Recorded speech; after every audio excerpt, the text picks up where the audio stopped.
Hey guys, আমি রিয়া নিয়ে চলে এসেছি সরস্বতী পুজোর ব্লগ পার্ট 2। আর আজকে তোমাদের ভিডিওতে অনেক কিছু দেখাবো, ভিডিওটা কিন্তু মিস করো না, দেখতে থাকো। তো বিকেল বিকেল চলে গেছি বরের সাথে ঘুরতে। তো সবার প্রথমে চলে এসেছি ইজেল আর্ট স্কুলে, যেখানে আঁকাগুলো খুব সুন্দর লাগে দেখতে। এটা হচ্ছে সব থেকে ভালো লাগে, মানে সরস্বতী পুজোয় ঠাকুর দেখতে বেরোলে সবার আগে এই জায়গাটায় আসতেই হবে, কারণ আঁকাগুলো দেখতে হবে। আর হ্যাঁ, তোমাদের একটা কথা বলি, ছোটোবেলায় আমারও খুব ইচ্ছা ছিল এখানে আমি আঁকা শিখবো, বাট হয়ে ওঠেনি। তার জন্য নিজের স্বপ্ন পূরণ করার জন্য আমি ছেলেকে ভর্তি করিয়েছি এখানে আঁকার স্কুলে। এর মধ্যে কিছু কিছু আঁকার ভিডিও আমি দিয়ে দিয়েছি, যদি তোমরা ফুল ভিডিও চাও কমেন্ট বক্সে জানিও, অবশ্যই দেবো। আর আমি আগের ভিডিওতে বলেছিলাম যে বুবাইয়ের কাজ আছে, সেই জন্য বেরোতে পারবো না, তো কাজ শেষ করে চলে এসেছিলো, তারপরে একটু বেরিয়েছিলাম। আর ফাইনালি এই আঁকাটা তো দারুণ লেগেছে, পুরো মনে হচ্ছিলো আসল।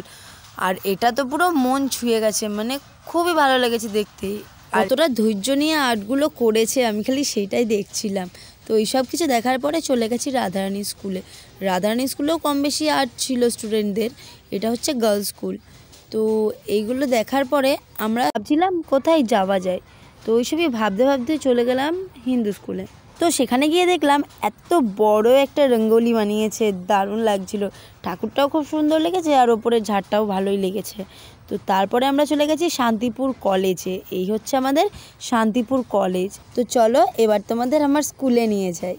এই হচ্ছে আমাদের স্কুল, শরৎকুমারী উচ্চ বালিকা বিদ্যালয়। স্কুল শেষ হওয়ার পরে বছরে একটা দিন সরস্বতী পুজো, যে সেই দিনটাতেই একমাত্র স্কুলে পা রাখি। তো এই ছিল আমাদের স্মৃতি স্কুলের।